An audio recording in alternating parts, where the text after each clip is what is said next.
Namaskaram, namaskaram all of you. Namaskaram. Namaskaram, Sadhguru. Not bad at all. Thank you very much, Sadhguru. And I think the whole industry is really looking forward to this. So, Sadhguru, my first question to you is, if you look at it in the last 72 days, India is probably the only country where people have got food. 130 crore people have got food. There was no panic. There was no rush. There was no fighting with each other. And this has happened because of the traders, the small kiranas, the grocery, the food people who actually served the retailers, served the community during this time. The humanity, the people have got used to living very simple, eating very simple things. And I'm saying, will this be bringing a totally new change in the way retail works in India? Do you see this whole thing bringing an absolutely new way of retailing? And India is a nation of shopkeepers, Sadhguru. Namaskaram, I don't have to tell you how this works, all of you are in it. But as you know, even today, 95% of the essential retailing happens only through these kiranas or small shopkeepers. Well, whether we are a land of shopkeepers or not, that is a different matter. But definitely, there is these little shops servicing small number of people, small populations all over the place, has been the way India has been, because in early 90s, 97% of India's population was self-employed. A whole lot of them were selling groceries, or even, if they have 10 kgs of tomato, there is one retailer for that. I'm saying for every little vegetable, one person was sitting, they're all retailers in their own right. All they had was a gunny sack and a place to sit, but still they were all retailers. That number is slowly decreasing, it should decrease further because too many people are engaged in doing one little job, and that is where the big retailers come in. But as yet, the big retailers have not come in to really service the larger populations, especially the rural populations. It is the small retailers who are doing this, and this is the way of life that, if you have big retailers, there is efficiency, there is cleanliness, there is various other aspects. But at the same time, at times like this, I don't think they would have been able to service the entire population without people going far away. Right next to their house, there's one little kirana shop which is servicing them. So this is the flip side of it, which we are sort of right now admiring, because without going even a kilometer, somewhere there is a shop where you can buy what you need. And that guy somehow manages to procure the stocks. We don't know how he does it, it's quite a miracle, because on his little moped or a bicycle, he goes somewhere and gathers everything and puts it in his shop. Especially in rural India, that's how it's been. So yes, at a time like this, they have served well, but they are the ones who've been serving this country.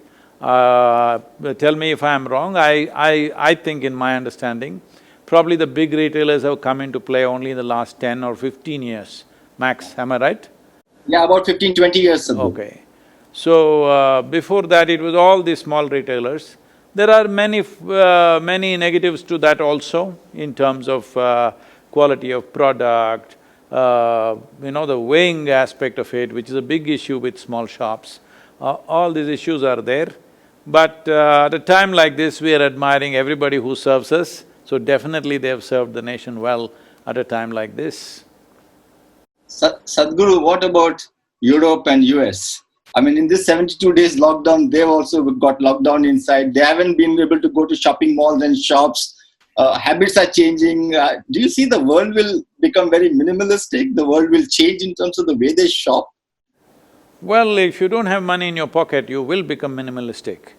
And that possibility is very much there for all of us.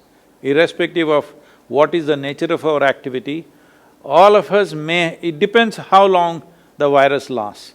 Right now, we don't have one single scientific voice clearly telling us, this is the nature of this virus, this is what could happen.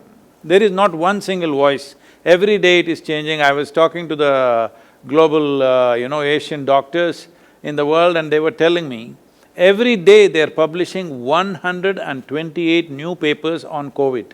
Can you believe that?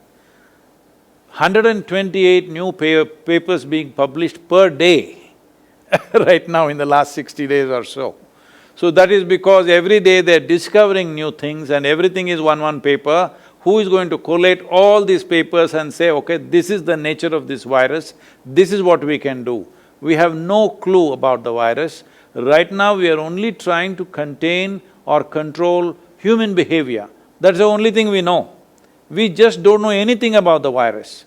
Not forget about a vaccine, we don't even have a defined protocol as to how to treat a person who is infected.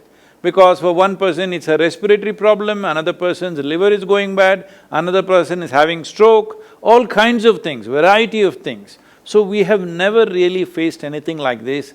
Till now, viral infections have largely been respiratory in nature. When it happened, the Spanish flu happened in 1918, we did not have antibiotics, we did not have a medical system the way we have today. So today if such a thing happened, we know how to deal with pneumonia, all right? But with this new virus that we have, we do not know what it will do to us. A whole lot of people are just falling dead. Hypoxia is happening, oxygen levels are just going down and they don't even feel it.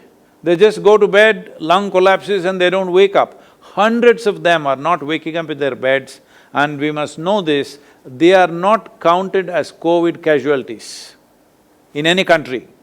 People who are just falling dead, they're being given to natural causes, but because the dead bodies are no more tested, they think it's a waste to test the dead bodies, so they are not given either positive or negative results.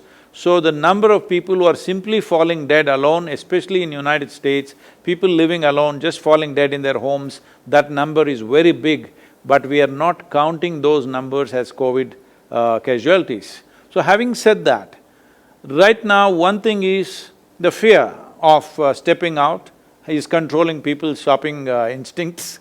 Another thing is, whatever little money you have, you better save it for tomorrow. Bread is the thing right now, because at this point nobody is thinking of doing any shopping. Only thing is, people who are big drinkers, you saw the moment the alcohol vents were opened, they all just went crazy.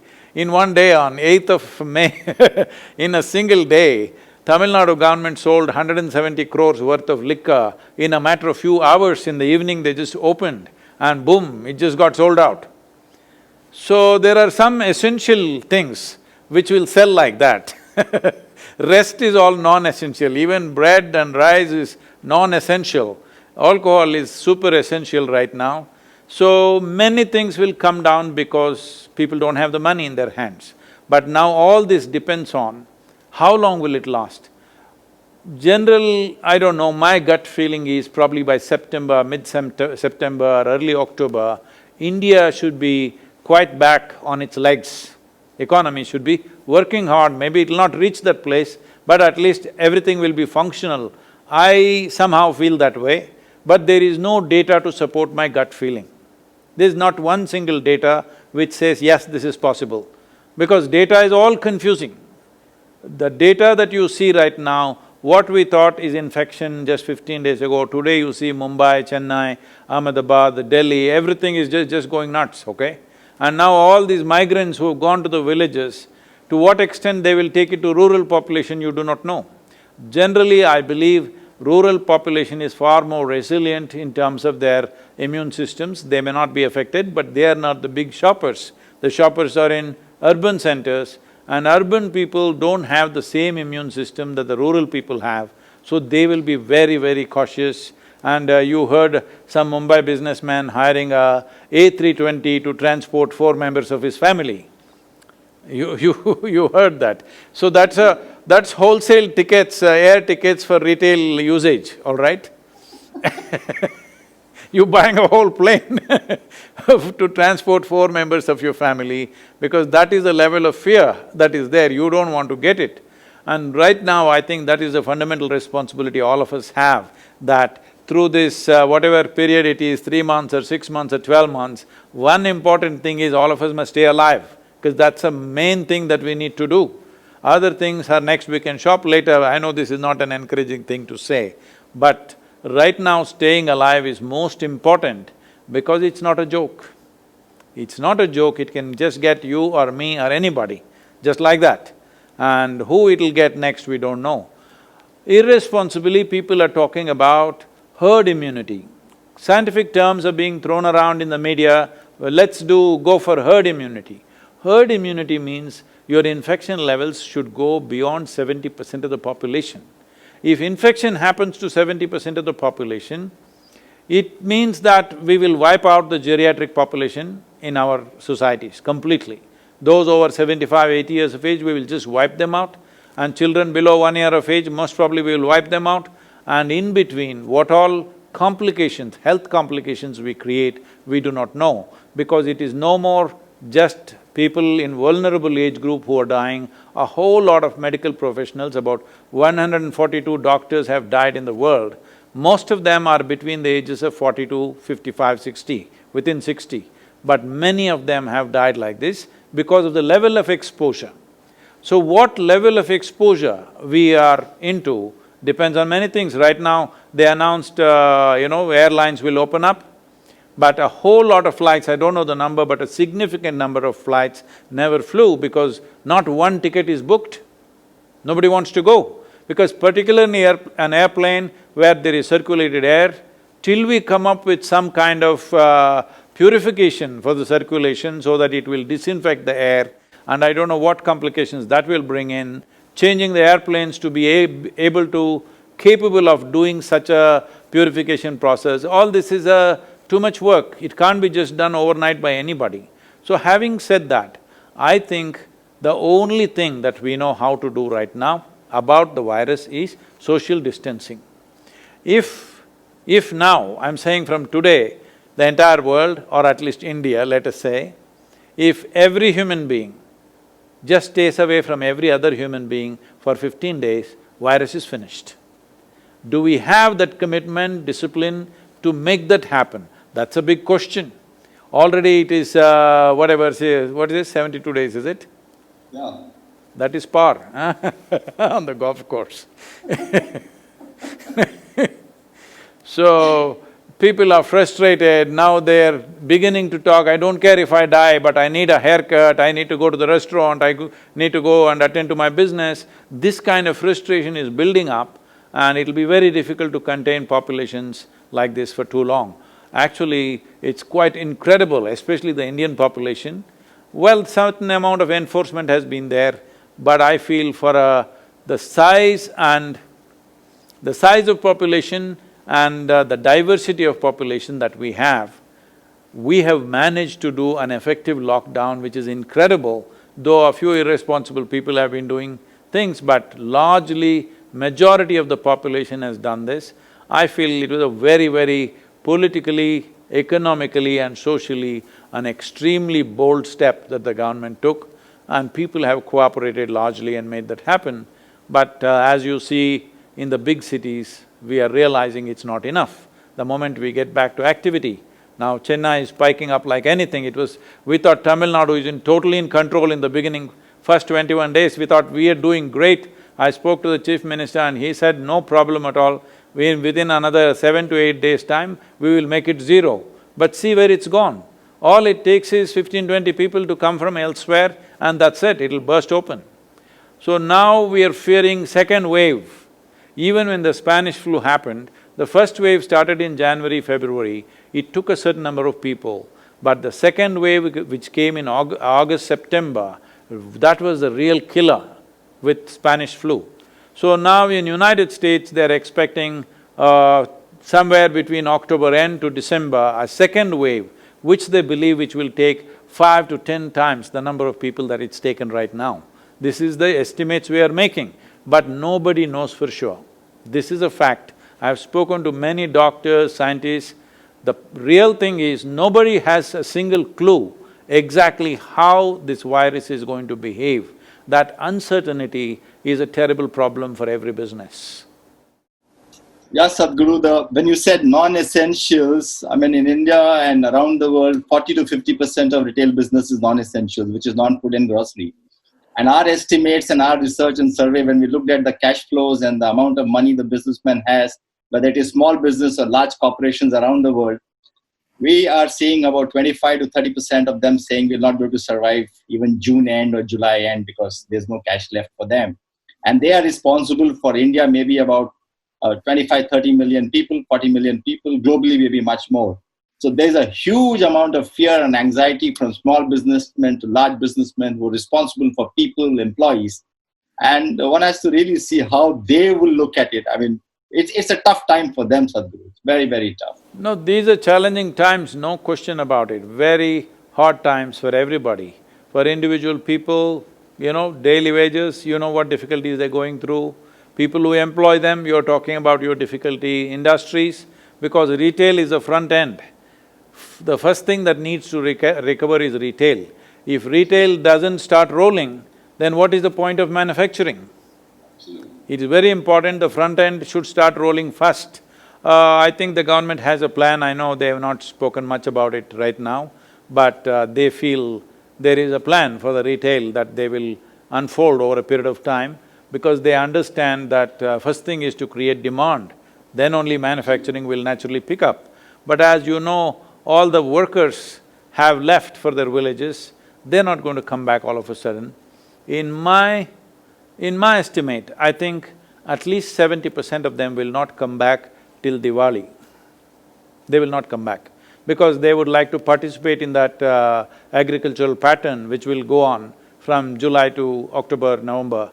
They will participate in that and post-Diwali only, post-harvest, they will come back, most of them. Because at least there is food in the village. They can grow something and they can eat. So they will not risk coming to a city and looking for employment. They do not know whether they're employed or not, because a whole lot of them are unorganized sector. So there are lots of challenges, these are not simple times.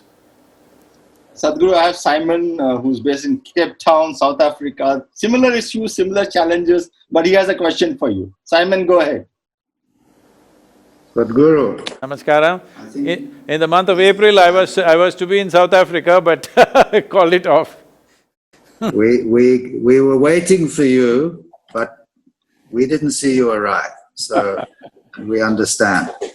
Sadhguru, I worry about a different thing, and I see in some governments around the world quite dictatorial tendencies, and that this gives government an opportunity to do what it likes to do in many, many countries, to control.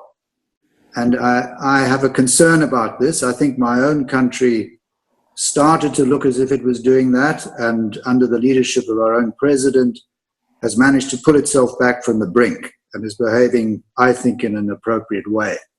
But I see other countries where government is enjoying this confusion and taking control, and I am concerned for civil liberties. Perhaps you would answer. Definitely, hard times like this, suppose there is a war in a nation, naturally governments will take charge of things. Many basic human rights and other things will be curtailed, emergency laws will be promulgated.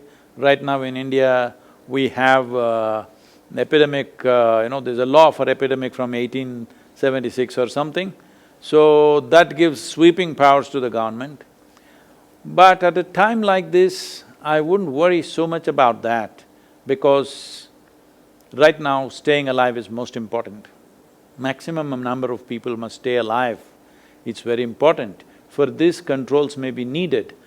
Well, I'm also concerned long-term, if this thing continues for 2-3 years, let's say, then it'll become normal for us to be, controlled. We like to be controlled, we will become like that. See, this has already happened to us. Just one incident like 9/11 happened, okay, the World Trade Center came down. After that, just see our lives, just about anybody puts their hand on us and pats us down wherever we go. They're taking off our belts, our pants may fall down. You're taking off your shoes, you're taking off your belt. I'm saying it's just crazy, we wouldn't have taken this just 25 years ago. If somebody said they want to pat you down to get onto an airplane, I would say, I will not get into the airplane, all right? Take off your shoes means I would not have gotten into the airplane. But now we say anything, you can't Even especially if you're getting into your plane in United States, you can't even laugh or joke, immediately guns will be pointed at you, all right? So, yes, unfortunately, these situations can create those possibilities, very much possible if it lasts for more than 12 months. People will forget about civil liberties, other things, everybody will think only about survival, survival. It will become like this. Physical survival and economic survival will become the prime interests of people, finer things in the society, subtler aspects of life, all will be forgotten for some time. That is why these are extremely challenging times. It is… I don't know if it's sunk into everybody, I don't think it has. People think once the lockdown is over, we'll be back to partying. That's not how it's going to be. Till the virus mutates itself to a milder form, which right now people say is the only hope, which is what happened to the previous viruses. Even the previous pandemics that happened at one time, whatever times that they happened, that we remember in history 2-3 times, we did not do anything to handle them. Somehow they handled themselves. Because virus sees us as habitat to live. They don't want to kill us, they want us to live and they want to live in us. That is their way. But right now they're living so strongly that we are dying. So after some time, if they understand the nature of who we are and how much we can withstand, they may calibrate themselves in such a way. This is what has happened throughout history with the with the pathogen development and how our bodies or different animals get used to it.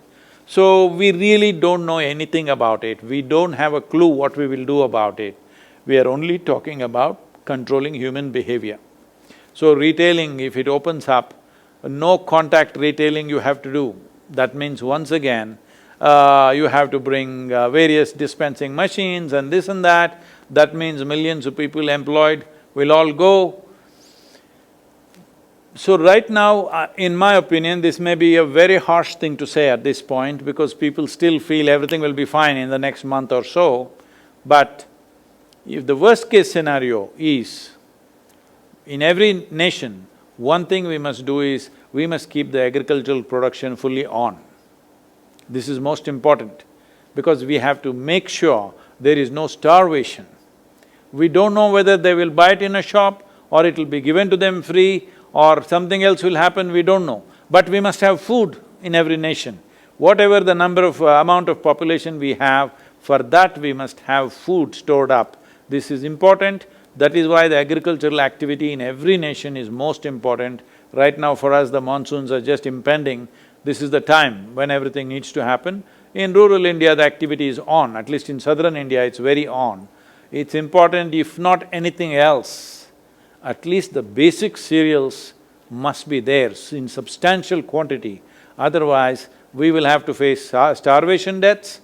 Once starvation comes, social unrest, the problems that will multiply. We should not multiply this virus problem into other kinds of problems, which is very much possible that if any government fails to manage food supply to its citizens, then forget about social liberties, there will be that kind of social unrest. We must understand, either by promulgation of emergency laws, social liberties can be taken away, or when mobs start burning things on the street, again social liberties are gone.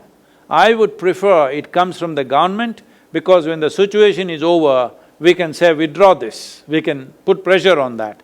But when mobs take over and they start burning down property and attacking people and breaking down things, then social liberties are completely lost and we will have no place to go and petition that these liberties should come back to us. So these are extremely challenging times, our focus should be on the right things. Right now I feel essential thing is that we stay alive.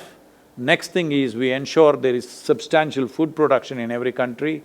Everything else is secondary right now. Thank you. Sometimes very scary, Sadhguru. Yeah, but I think that's the reality. No, I said that is the worst case scenario, need not be so. Suppose, let us say by August, September, we are back into economic activity. It may take another 6 months, 8 months to get back to normal, but it's okay, we will get back there.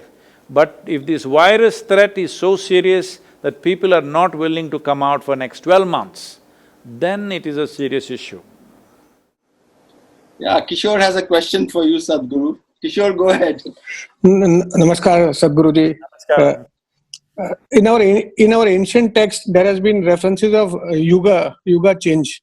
Is this leading to some yuga change because we are changing the way we interact, we socialize, the way we are going to be governed, the way we are going to consume, the way we are communicating through digital medium now, the way we are going to dress up? I think Simon raised the point of the way from capitalism to authoritative governments. So is it a yuga change? See, when we say yuga, we are talking about certain cycles of time.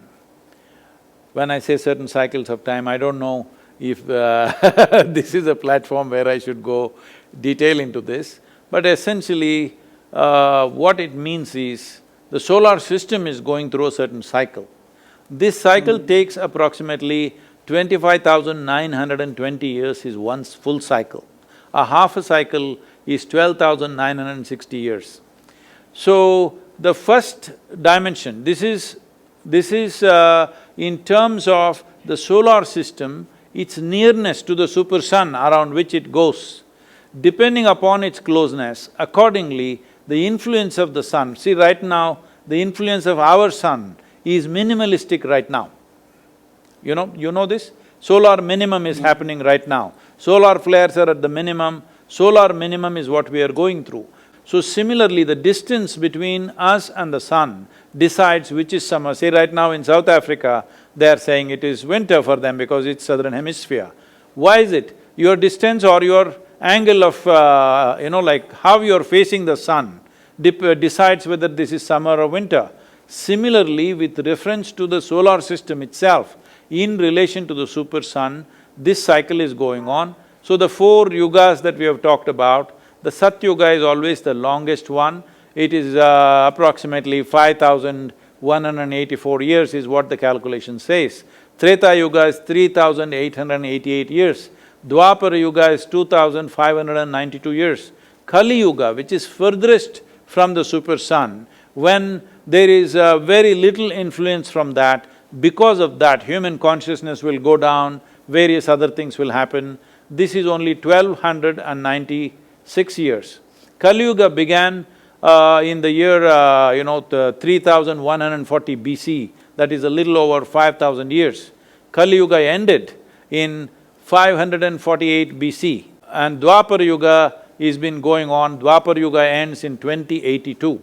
So are we in that? We are in a little bit of a cusp that we are shifting from Dwapara Yuga to Treta Yuga, but those things, those time changes will bring about existential changes. What we are going through may feel like an existential change, but it's only an economic and social change. Only human beings are complaining. None of the other creatures are complaining. Actually, they're all saying, let's make the planet great again, you know So, if the yuga change happens, all life on this planet will suffer because it's an existential change.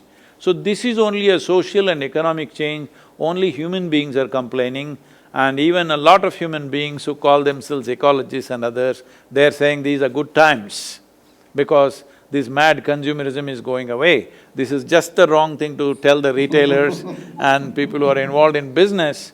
It is a serious threat to everything that we have been doing. I must tell you, it's not just you. All our city centers, we are closing down the properties. Already we've started the process. We are closing, we have given notices to close down everything because we don't see major congregations happening in the next 12 to 24 months. So our activity is going through a sea change. The very way we function, we're changing because we just cannot go on functioning. Because for us, anything means 5,000, 10,000, 15,000 people gathering at one place, sometimes lakhs of people. So this activity is not going to happen. So it's not just retailers, even spiritual organizations are under serious metamorphosis Sadhguru, you spoke about migrants going back and you think a lot of people are not likely to come back. I think Rahul Mehta had a question relating to that. Rahul bhai, can you go ahead please? Namaskar, Sadhguruji. Namaskaram. It's a privilege to meet you again. I spent one very, very memorable week at your ashram. So it's a pleasure to meet you again. Sir, you raised the issue of the migrants perhaps not coming back to the cities. In the No, garment industry, I did not say they will not come back. I'm saying right now the way they have gone back, most probably at least 60–70% of them will not come back till Diwali. sir, you're right. Our estimate, sir, is that at least a 30 to 40% of the migrants who have gone there might be tempted to stay back in the villages for several reasons. Number one, of course, the fear of coming back to the cities. Number two, the pleasure of staying for a long period with their families, which they have missed for all these years. And perhaps the serene and peaceful life of their village, which was probably much better than what it was when they left 10 or 15 years ago. Maybe a lot of them might be tempted to stay back. Now, my question, sir, is that will the current village economic model be able to absorb these millions of employable but unemployed people into into its model? Because at the moment, from whatever little I have understood, the village economic model basically deals with smaller number of people, more regionalized. Whereas this time the entire parameters might be changing. Do you think the village economy will be able to absorb these people? And if so, what changes do you suggest the villages will have to make to absorb these people? See, the very fact that they migrated to city shows that there was no employment in the village. If there was a lucrative employment there, why would they have come to the cities? As you know, most of the migrant labor are male. That means their wives, their children, their mothers, their fathers are all still in the village. It is always a struggle. But in spite of that, they've come because there is no employment in the village as such. Even if there is an employment, it's very minimum wages, very meager wages, you have to go for that Manrega scheme or whatever. Otherwise, there is no daily employment, it's very seasonal. When the agricultural activity comes, a certain type of activity comes, there is always a shortage of labor. Once that's over, there is no use for labor. This is the nature of agriculture, that it is very seasonal. You cannot employ them 365 days as industry does. So, having said that, they will not immediately come back simply because one thing is they've gone in a very distressed way, a whole lot of them. They've gone with a certain pain right now. Their pain is, portrayed across the country. I also feel that certain people have been instigating this in a certain way because, see, the best thing would have been everybody stay put where they are. That would be the best for the country. All we had to do was to ensure that they don't starve, which I believe would have been possible if certain forces were not instigating them that, you have to go back, otherwise this will happen, that will happen, you will starve yourself to death. I don't think we would have let them starve themselves to death. Yes, inconveniences, lots of pain would have happened, but we would have still not allowed them to starve to death. Around here I was just so surprised, it's actually shocking that in southern Tamil Nadu or in western Tamil Nadu where we are, where generally, agriculture is in good shape and we are not too far away from cities. But even here, there are thousands of people, if there is no employment for 2 weeks, they are just starving. Right now, we are serving food for over 15,000 people every day. It is a task, I don't know how long we can keep it up. We will try to keep it up, but how long is always a question mark, because it costs an enormous amount of money and infrastructure and various things. So, employment in the village is very, very limited number of days in a year. So they cannot stay there, not because it's pleasant and serene they're going to stay there, not because their heartstrings are being pulled, they're staying there. It is just that they also understand if they come back, all of them will not find employment. So from a village, if 500 people had come from a village, now they will send a scouting team of maybe 25 people or 50 people will come, and when they find employment, they will tell them, you can also come. They will not come en masse. That's why I said 60 to 70% won't come. Maybe 25% will come and try it out. If it works, then they will start calling them, because that's how they came in the first place. That is how they came in the first place. Individuals will not decide and come from a village. It is always as a community that one or two adventurous ones came to the city, they are successful, when they went back, they were wearing better clothes, they looked better, they said, okay, come to Mumbai, I will get you employment. And like this, slowly over a period of time, they came. Once again, the same process will happen, and when that process is happening, suddenly if your business picks up, you will not have hands to handle it. That problem will be there in every industry, particularly industries like construction, retail. They will be the first ones who will face that, and also other established industries which have assembly lines and things, they will struggle, but they can easily bring their production slowly up, because that will be convenient for them. They can't go into full production straight away. But you can't open half your shop, you have to open your full shop. So you need full staff, or you can go with half staff, but I'm saying these are the problems that we will face, not because of serenity of the village or there is alternate employment there. No, there is no alternate employment there. They could get a brief employment. But the advantage with the village is, you will not starve. Somehow, you will manage your food, at least some cereal, something will happen. Many of them who are working in the cities, who are migrants, their ration cards are in the village, but they come and work here, the ration card is being used by the family, but this guy doesn't have a ration card, but now he will live on his ration card. So starvation today will not happen, because our distribution systems and our ability to do things are much better than what it used to be in 50s and 40s when starvation used to happen. But definitely malnourishment will happen, suffering will happen, enormous mental turmoils will happen. There is a serious problem of mental disturbances, suicides. These things could easily rise unless things the virus decides to go down by itself. It's only virus willing, because we don't have a clue. We don't have a clue how to fix the virus. By September, if the virus has gone down, it's not so much of a threat as it is right now. If that happens, without too much pain, all of us will come out. But if it continues, definitely there is a lot of pain for every one of us, irrespective of what type of activity we are in. Thank you. Sadhguru, I was talking to my daughter and said, what is bothering the millennials? And she said, in a time where we have to maintain social distance from one another, how do we ensure that we don't become distant from one another? So, social distancing, will it leave us becoming distant from each other? No, most of the time people are like this. When they're together, they cannot get along with each other. When they're away, they will miss each other, all right? So, in missing each other, there is a lot more closeness than actually being with each other. So, she need not worry about that. Sadhguru, I have Amitabh, I think he has a question for you. Amitabh, will you go ahead, please?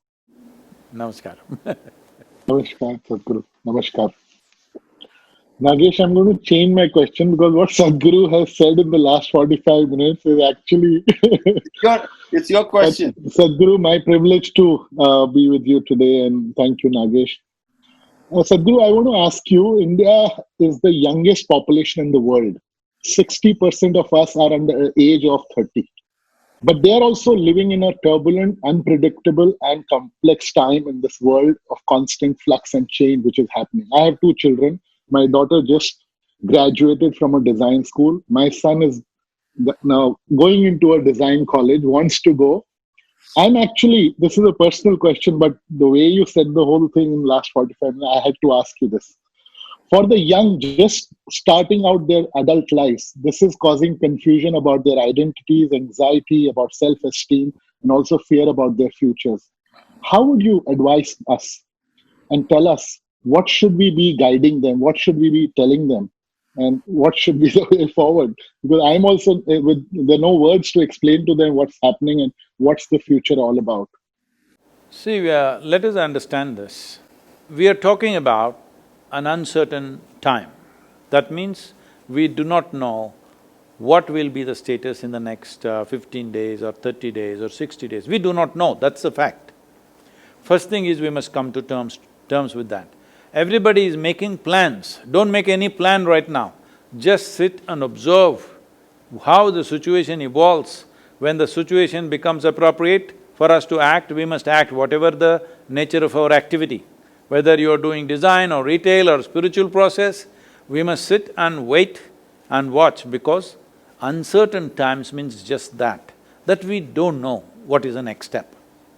So at a time like this, the thing to do is just this.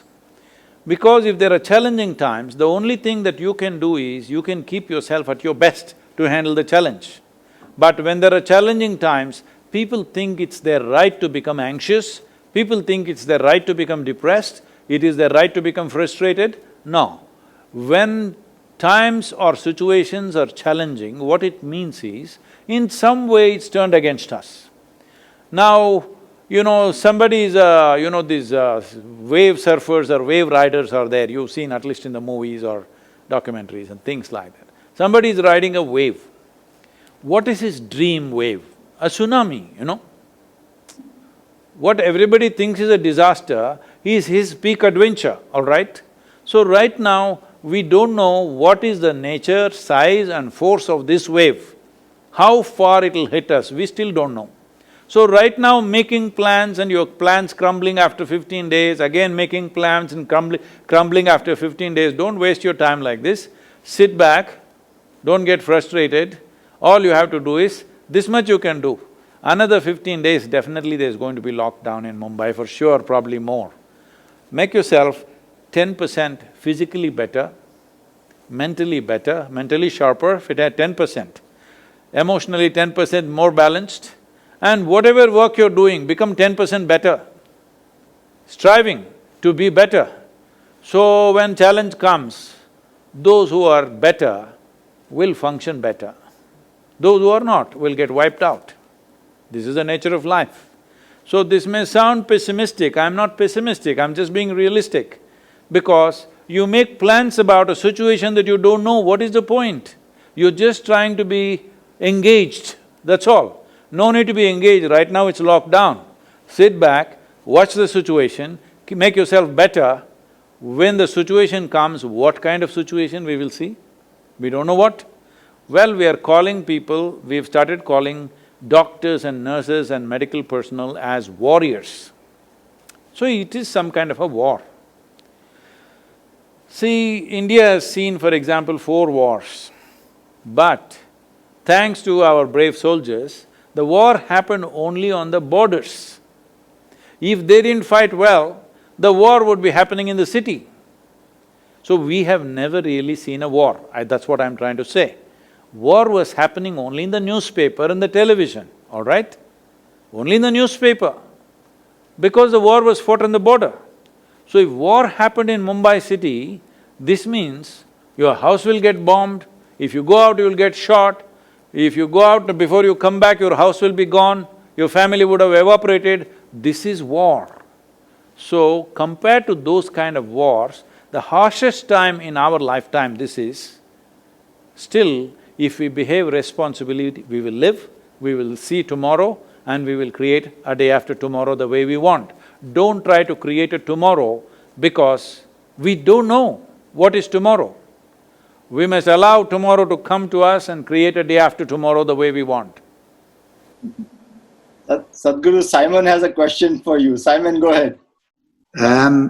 I listened to all these questions and your answers, and in particular I listened to Amitabh and his family situation. But what I see with people around and the people that I interact with is a lot of fear. Fear of losing my job, fear of my family getting ill, fear of a loved one dying. And I agree with you that we are going to have to live with this for many, many months, maybe even years. How do we say to our family, to our people that depend on us for leadership, live with your fear?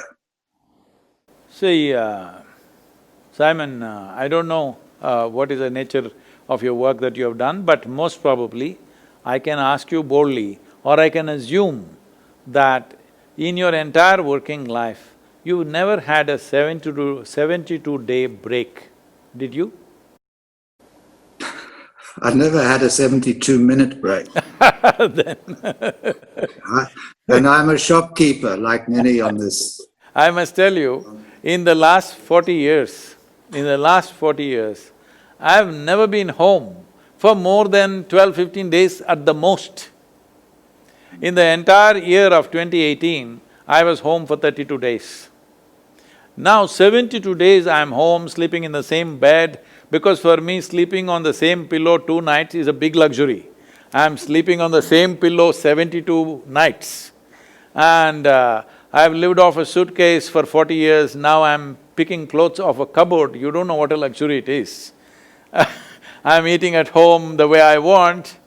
Well, I'm in a wonderful place here with all our people, an extremely dedicated and committed teams doing their best, without knowing what's tomorrow. But we know what will not be working tomorrow, so we're dismantling all that and creating alternate systems of how to work. But the important thing is keeping ourselves healthy, strengthening our immune systems, making ourselves fit physically and mentally being strong, above all being joyful and well, because life doesn't see people who are going to work.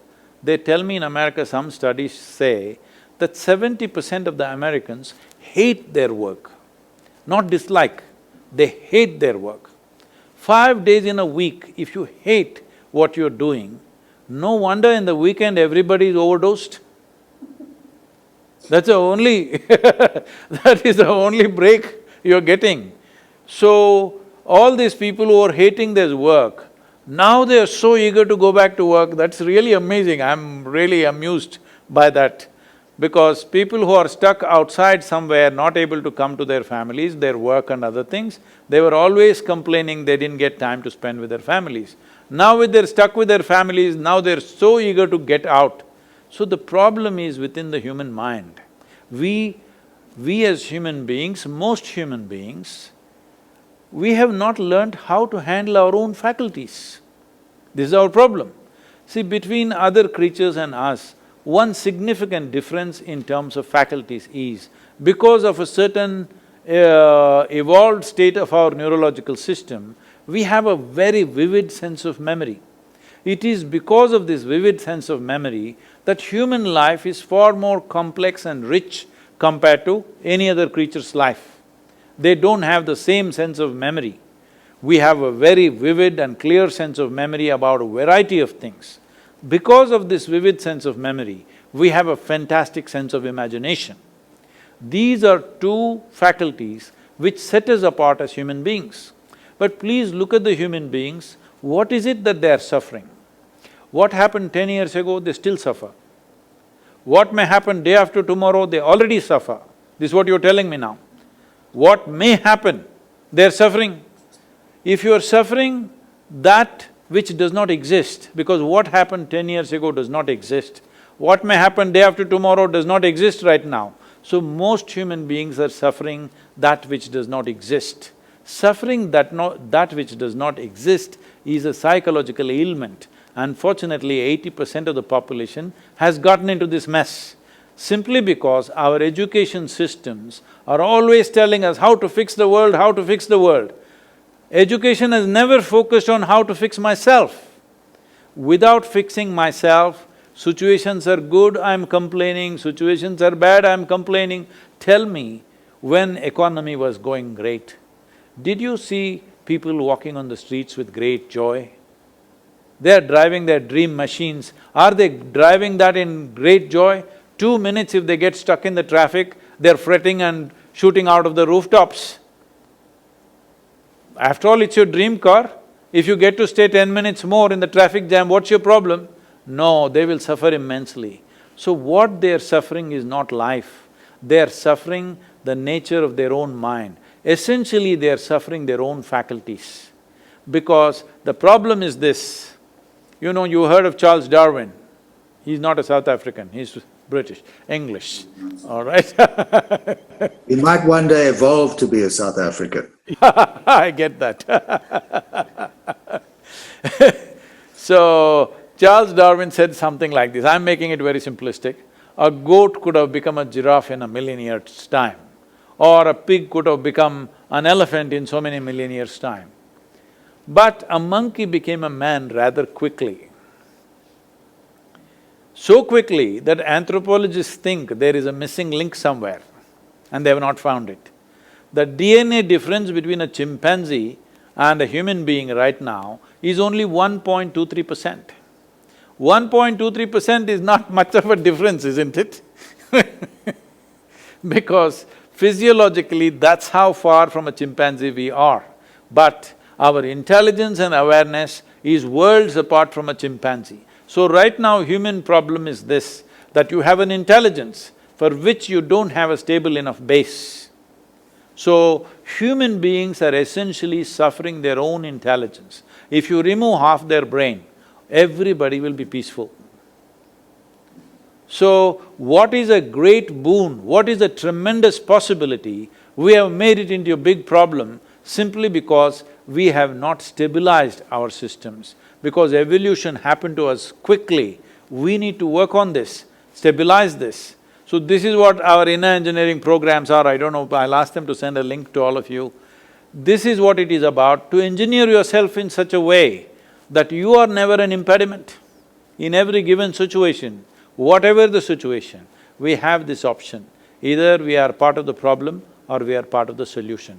Every one of us in such challenging times must commit that we will only be a part of the solution, not a part of the problem. If you show anxiety, if you show depression, if you show other things, you are becoming part of the problem, you're enhancing the problem. You're just multiplying the problem in your mind. Yes, there is a problem, nobody can say no.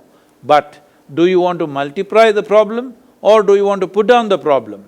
This is a choice as human beings we have. It may happen, hope it doesn't, but the worst case scenario could be this, that after 1 year, we may be living how we lived here about 20 or 25 years ago in terms of what we have and what we don't have. And that's not so bad, I'm telling you. Really? Yes, there'll be lots of pain, but it's not so bad if we stay alive. If we stay alive and we are living how our parents lived, what's the big deal, I'm asking? Let's not make too much fuss about it. I know it's very hard because terrible decisions will have to be made. In the next 3 to 6 months, all of us will have to make painful, terrible decisions that we don't like to make, but we have to make it. But it is important as human beings, we rise above our times and show what kind of human beings we are. Only during challenging times, it truly matters what sort of human beings are we. We have to show that we are that sort of human beings. Whatever is thrown at us, whatever kind of problem is thrown at us, we will not become a problem, we will become a solution for that. Wow. Sadhguru, Kishore has the last question before we wrap up the session. Kishore, please go ahead. Namaskaram again. Sadhguruji, I've been following this virus thing from a different lens, and I feel that the world's narrative this time has been little different. We have been trying to fight it out. We are saying that Corona harega and we will win. And could the narrative have been different? Normally when I've seen that whenever there was a famine, whenever there was no food in the earlier days, people used to pray. People used to do puja, people used to do havans. This time the narrative is we want to fight it and we want to win. Anything particular this time being different? That means humanity is moving from religion to responsibility, which is a very positive thing. Because we thought we don't have food and somebody up there is responsible.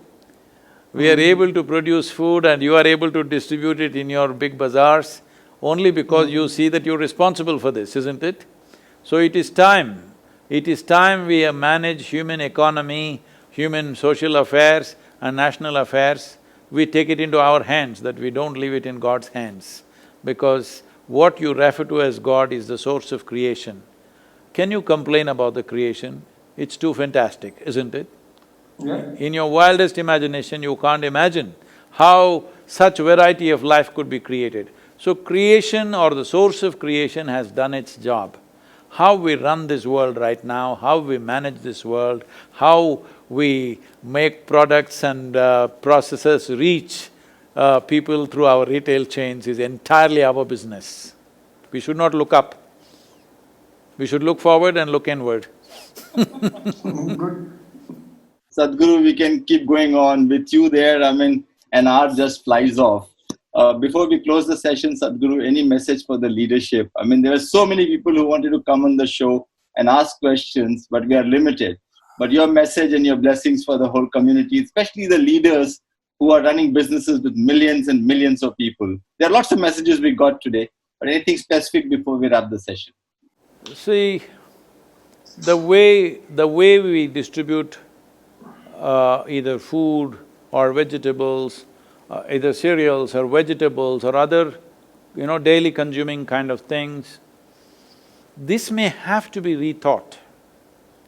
Right now, for example, right now school should begin, in the first week of June. But there is not even a thought about opening the school right now. So, how we distribute or disperse education, definitely we have to rethink. Similarly, how we conduct this retail or the front-end part, in a way retail is the front end for both agricultural produce and industrial produce, all right? It's a front end. How we run this front end, because back end may still run the same way, that also we'll have to change, but it still may manage to run in the same way because it happens in one place. But this front end of products reaching human beings or societies, how should we do it in future is definitely something we need to think about. It cannot just go on business as usual, because when I really look at it, I've been talking about it and trying to push it in this direction, but people don't most people, Kishore is a different man, but generally most people don't have the determination or the courage to fix things which are already successful, to abandon things which are successful and do something new. Most people don't have it in them. It has to stop, then only they will think of changing the ways. Right now, in a way, we have come to a dead stop in many ways. This is definitely a time to think of how to fix this whole machine. Because the way we were going is definitely not a long-term plan.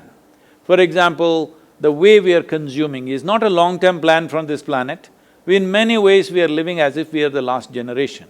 We need to rethink this whole thing. I know many of you are involved in the textile thing.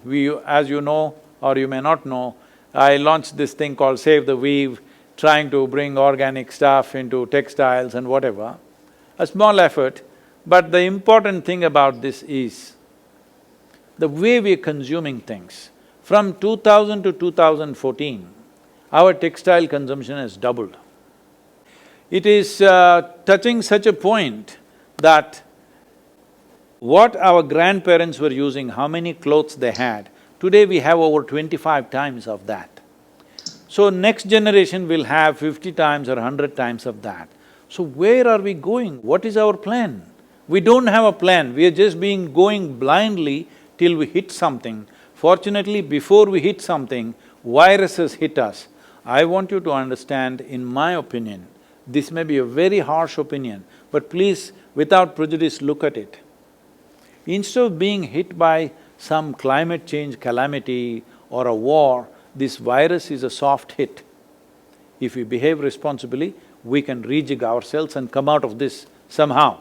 But suppose major climate change calamities happened, then millions of people will die simply. Wars happen, simply everything will be destroyed. Right now, that is not the way it is. That's why I am repeating this again. The most important thing, those of you who feel and think that what you're doing is important, if that is so, if at any time we feel what we are doing is significant work, important work, the most important thing is we must work upon ourselves, to upgrade ourselves in so many different ways, not just in terms of our work, but as human beings, as a larger life. These possibilities are very much there, that every human being should explore this, and above all, the way we were going, It is a journey without plan. Till we hit the wall, we want to go. And is there any doubt that sometime we'll hit the wall? So virus is a soft wall, it's a net. It stopped us, but it's a net, it's not a hard rock. So this is a good time for us to change, especially for India. I would say, if all the business leaders, all of you, if you just wait, watch out, let's see how this plays out. It's a tremendous possibility. As you said, this is a land of young people.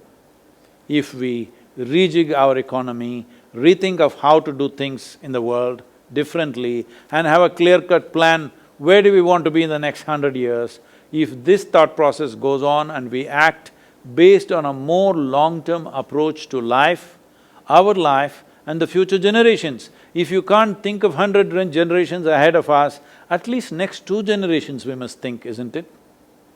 At least next 100 years, we must think our life and next 2 generations. 100 years, how to make it sustainable and make it a practical plan that our children and their children will live well on this planet. Right now, we've been going as if we are the last generation, so this is a soft hit. So let us make use of this before a really hard hit comes. So, this may sound cruel to a lot of people, many in your community may not like it, but I beseech them to sit back and look at it. Where were we going anyway? What was our plan for ourselves and the next generations? What is it? I'm not talking ecological reality, I'm just talking about even business, where are we trying to go?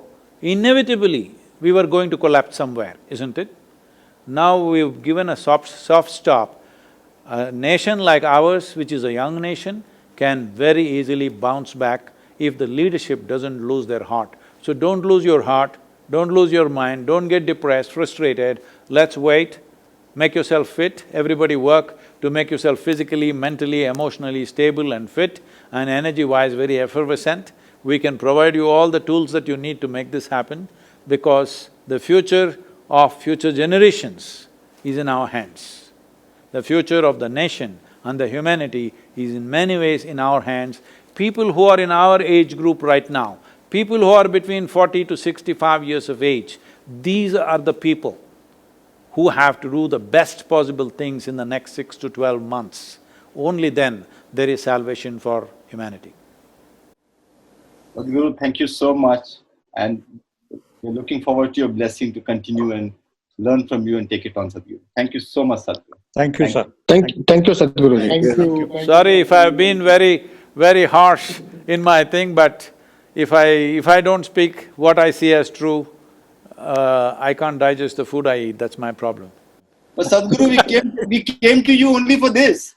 And we have got it, and we've got it in such a beautiful way, Sadhguru. So we love it.